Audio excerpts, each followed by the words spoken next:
প্রথমে তোমাদের কাছে একটুখানি ক্ষমা চেয়ে নিচ্ছি, আমার অনেকটা লেট হয়ে গেছে এই ভিডিওটা শেয়ার করতে। আগে ভিডিও দেখেছিলে যে বাবুর জন্মদিনের ভিডিওটা শেয়ার করেছিলাম, সেটা হচ্ছে দিনের বেলা। এখন আমরা শেয়ার করব হচ্ছে রাতের বেলা কি কি করলাম। হ্যালো এভরিওয়ান, কেমন আছো সবাই? আশা করছি সবাই অনেক ভালো আছো। বাবু 4 বছর পূর্ণ হলো, একদম ছোট করে নিজেরাই ঘরের মধ্যে সেলিব্রেশনটা করলাম। বাইরের কাউকে বলা হয়নি সেভাবে। তো চলো কি করলাম না করলাম সবটা তোমার সাথে শেয়ার করছি। এখন কিন্তু বেলুন ফুলাচ্ছি আমরা সবাই মিলে। মুখ দিয়ে ফুলাতে খুব কষ্ট হচ্ছে, তাই জন্য পাম্পার নিয়ে আসলাম। যেহেতু বেলুন ফুলানোর আমাদের কাছে কোনো মেশিন ছিল না, যে কটা বেলুন ফুলাতে পেরেছি সব কটা বেলুন ফুলি আমরা কিন্তু চলে গেছিলাম বাবুর জন্য কেক আনতে। যে কটা বাকি ছিল সেগুলো কিন্তু আমার ভাই দেখো ফুলাচ্ছে পাম্পার দিয়ে। ফোনটা বাড়িতে চার্জে বসিয়ে রেখে গেছিলাম, সেই কারণে কিন্তু কেক আনার ভিডিওটা কোনো কিছু শেয়ার করতে পারলাম না। এই দেখো কত বেলুন ফেটেও গেছে। আর ডবল টেপটা কোথায় রেখেছি সেটা খুঁজে পাচ্ছিলাম না বলে আমি কিন্তু আমার হাজবেন্ডকে সুতা দিয়েই বাঁধতে বলছিলাম। বাবু কিন্তু ভীষণ খুশি এই বেলুন নিয়ে, কিছু দরকার নেই, এই খুশিটা সারা জীবন আমি দেখতে পাই। ওরা এদিকে বেলুন দিয়ে সারা ঘরটা সাজাক, ততক্ষণে কিন্তু আমি বাবুকে রেডি করাতে হবে। বাবুকে তার জন্য ডাকছিলাম যে তুমি আসো এদিকে, আমি তোমাকে রেডি করিয়ে দিই, কিন্তু ও তো আসতে চাইছে না। বেলুন দিকে আমার দিদির ছেলে ঘুমোচ্ছে, তার কারণ এত গরম পড়েছে, দিনের বেলা ঘুমায়নি, তার এখন ঘুমিয়ে পড়েছে। এদিকে আমার যে এত প্রচন্ড গরম লাগছে কি বলবো। তারপর দেখো এই দেখো বাবুকে রেডি করিয়ে নিয়ে চলে এসেছি। বাবুর ডান সাইডে আছে আমার দাদার মেয়ে ঐশী, আর বাবুর বাদিকে আছে কিন্তু আমার দিদির ছেলে পিয়ুষ। 3 ভাই বোন মিলে কিন্তু কেকটা কাটছে, আর বাবু কিন্তু এই ফার্স্ট টাইম কেক কাটছে।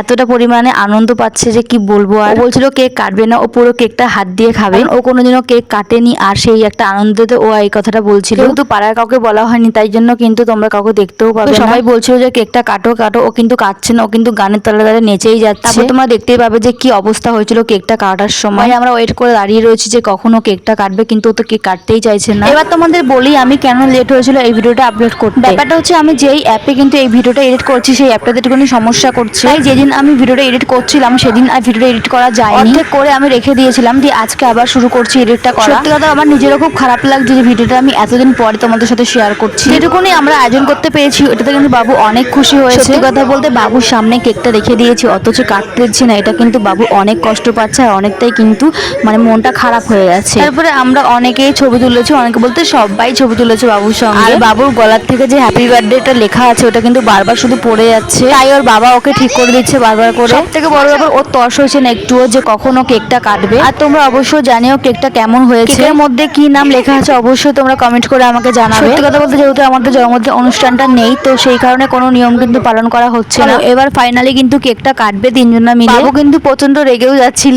সবাই মিলে কেকটা কাটছে, আর দেখো ও কিন্তু কেক কেটেই কিন্তু খাওয়া শুরু করে দিয়েছে। সেটা নিয়ে কিন্তু আমরা সবাই মিলে হাসাহাসি করছি। বড় মানুষ হলে কি রেগে যেত? একদম রাখতো না। সত্যি কথা বলতে ছোট হোক বা বড় হোক আনন্দটাই কিন্তু সব থেকে বড় ব্যাপার। সত্যি কথা বলতে আমাদের এখানে অনেক আনন্দ করছি আমরা। আমার বাপের বাড়ির পাড়ার এক দাদার আর মেয়ের জন্মদিন ছিল, মানে ওরা একই দিনে হয়েছিল, 1 বছরের ছোট বড়। ওর এখন 5 বছর পূর্ণ হলো, আর আমার বাবুর 4 বছর পূর্ণ হলো। সেখানে যাওয়ার জন্য আমার দাদা বৌদিরা রেডি হয়েছিল, তো সেখান থেকে আমি ডেকে নিয়ে আসলাম। বাবুর সঙ্গে খেলে ওর একটা বন্ধু আছে পাশের বাড়ির বৌদির ছেলে, তারা কেউ বাড়িতে ছিল না, তার ছেলেমেয়েরা গেছিল জন্মদিনে। আমাদের পাড়া যাকে বললাম যে বাবু আর ও একসাথে হয়েছিল তার জন্মদিনে গেছে। সত্যি কথা বলতে আমাদের সেলিব্রেশনটা করতে অনেকটা রাত হয়ে গেছে, তাই ওরা চলে গেছে ওই বার্থডেতে। মনটা ভীষণ খারাপ হয়েছিল যে ওরা আসলো না। বাবুর কীর্তিটা তোমরা শুধু দেখো একটুখানি। ওর বাবা ওকে কেকটা খাওয়াতে চাইলো, কেন জানি না বাবু খেতে চাইলো না, কোনো প্রকারে ওকে খাওয়ানো গেল না। ওর বাবার কিন্তু এটা অনেক কষ্ট লেগেছে। সত্যি কথা বলতে ওর বাবা এটাই বলছিল যে আজকের দিনে বাবুকে আমি একটুখানি খাওয়াতে পারলাম না। তোমরা নিজেরাই দেখো বাবু কেমন করছে, একটুখানি ওর বাবা কেকটা খাওয়াবে কিন্তু ও খেলো না।